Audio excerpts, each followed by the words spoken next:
And I must confess, you get very touched and moved when you walk through and you see all of these individual cases. And I mean, some of them, the international community has actually mobilized.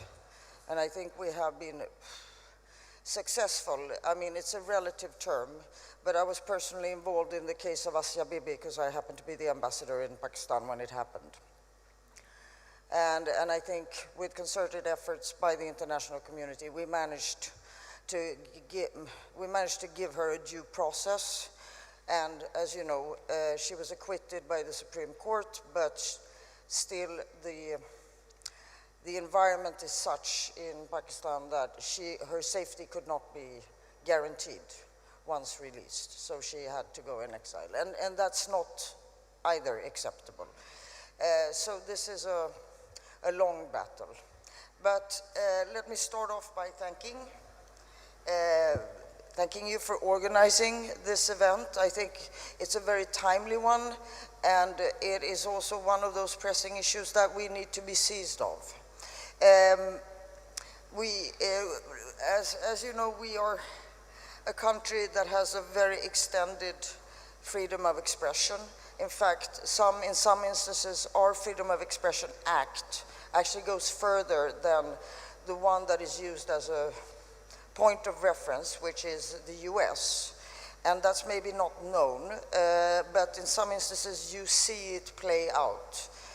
Notably, recently we have a young Dane who is coming to Sweden and burning the Quran. And of course, there are pressures from the Muslim countries that we should consider this to be blasphemy. And that's not our take on it. It could be, at best, incitement to hatred, or incitement to violent acts. So that has to be tried in court, whether that would amount to this or not.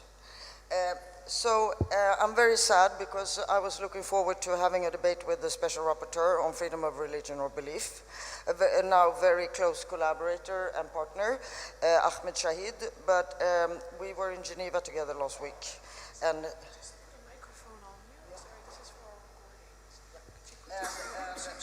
know that he got sick, so thank you for taking his seat and place. I wanted us to work on the device, which is the motto also of this ministerial conference, namely freedom of religion for everyone, everywhere.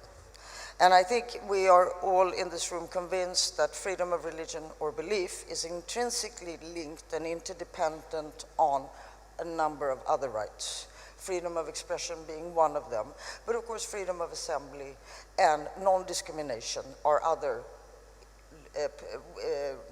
human rights that are indispensable for the exercise of freedom of religion or belief. As you know, under international law, state actions to limit speech can only happen in exceptional cases.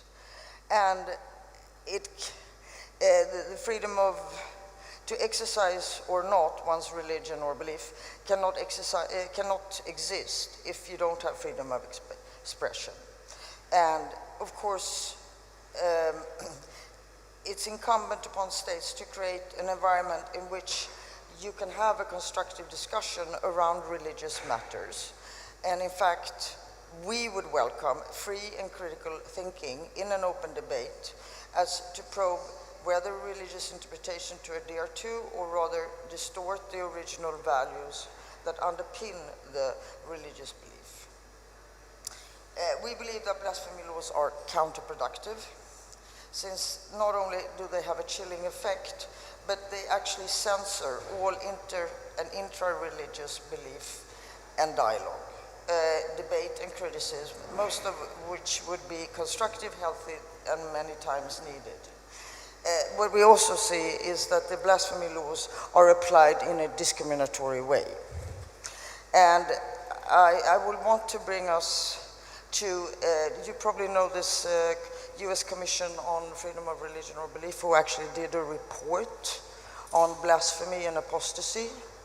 And their findings are quite interesting, and one would like them to do a follow-up report because it covers 2014 to 2000.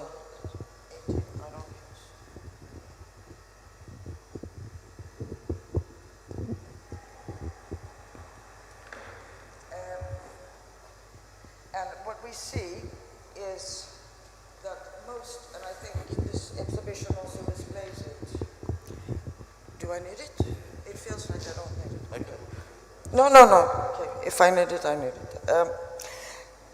it. Most of the blasphemy cases occur in the Asian and Middle East regions. They account actually for 84% of the cases registered. Now, I will come to the fact that we have a sort of underreporting of these cases.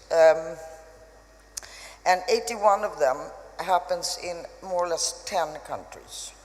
That's Pakistan, Iran, Russia, India, Egypt, Indonesia, Yemen, Bangladesh, Saudi Arabia, and Kuwait. And I think your exhibition displays this. Half of the cases reported are actually due to mob activity and violence or threats around blasphemy allegations that have happened in situations where there are no state enforcement actually of the blasphemy laws. So it's the mob, it's popular justice that is being exercised.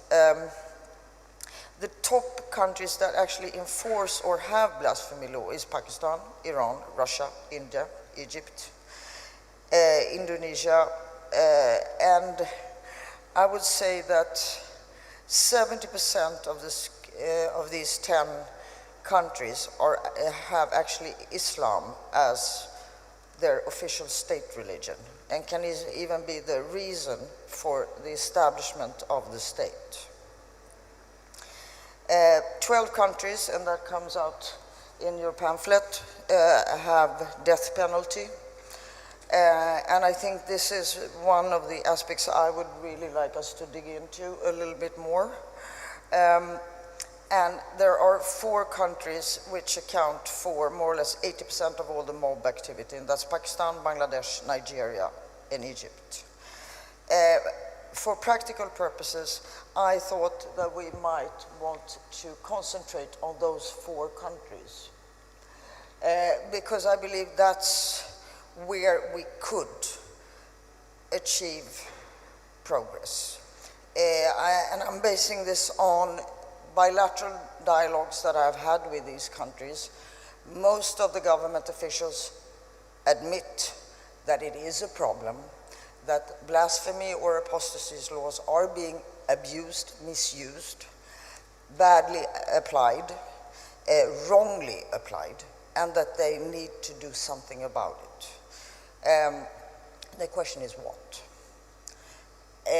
As we have seen, and I'm referring back to the case of Asia Bibi, that happened at a time when Pakistan was actually transitioning into becoming a democracy. And I remember vividly because Governor Salman Taseer was my neighbor in Islamabad.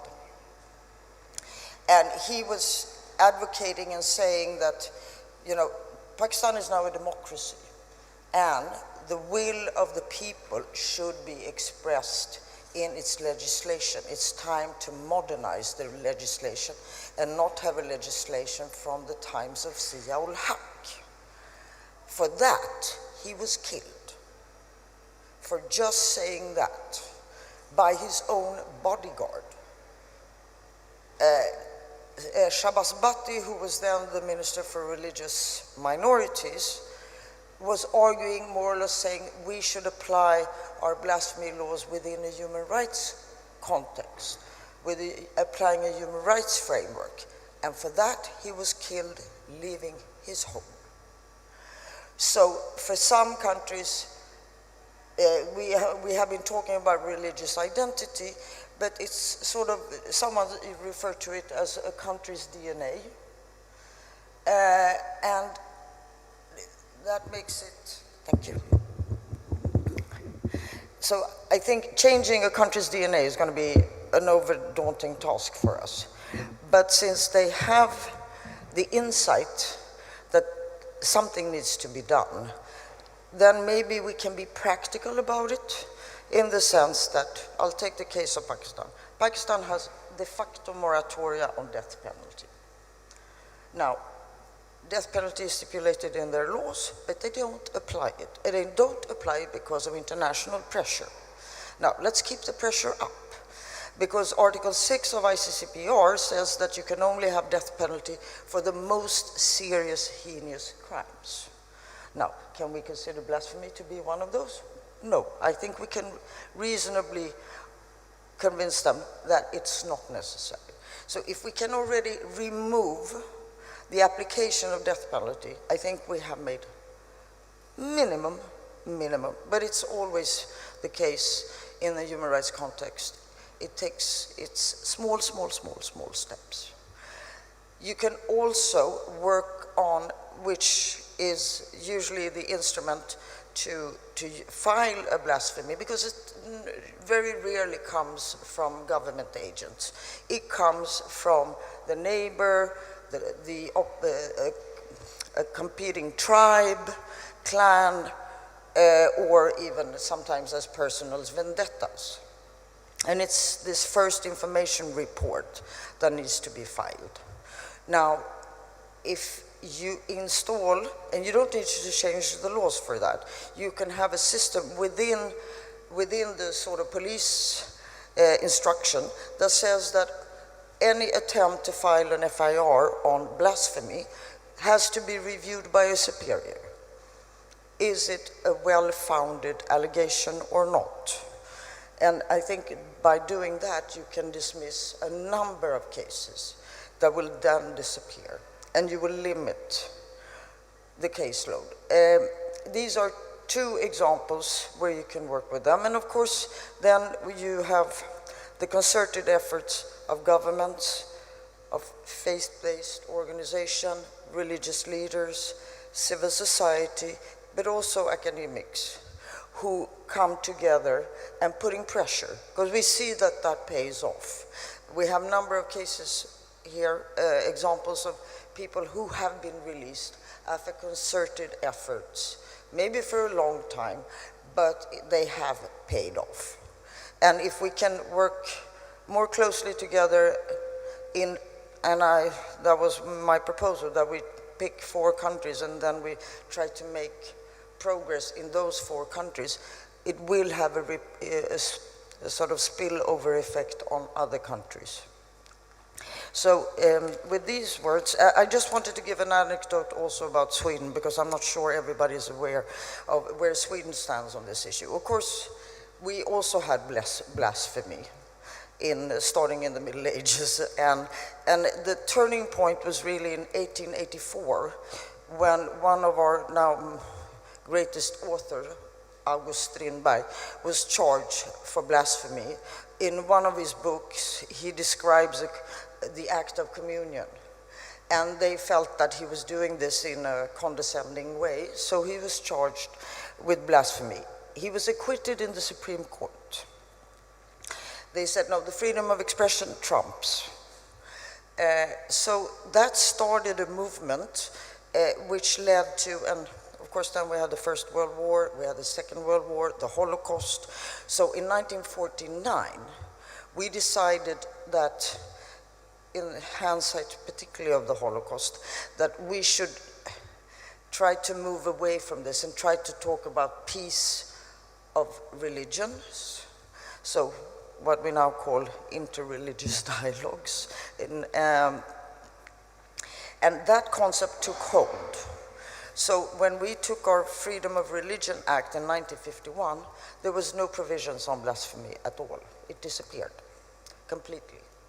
And in 1970, and this is of course after the '68 movement, we decided that we should only work with incitement to hatred, incitement to violent acts, disturbing public order, disturbing judicial processes, and of course you have the possibility of going for defamation, but on a personal level, in which case you are in a civil court and you're suing for compensation for the defamation that happens.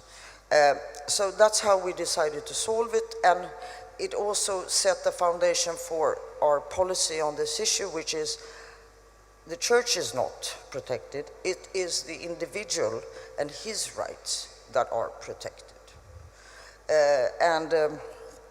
And I think it has served us well. Sometimes people are very surprised because we had a separation between state and church. In 2000 it was formally adopted, but we still refer to the Swedish church as if it was part of the state, but it is not. And they haven't chosen to change their names yet. But there is a full separation, and we really consider the issue of religion or non-belief to be a personal matter. It's nothing where the state should get involved. So with those words, I'm giving the stand-in for the Special Rapporteur.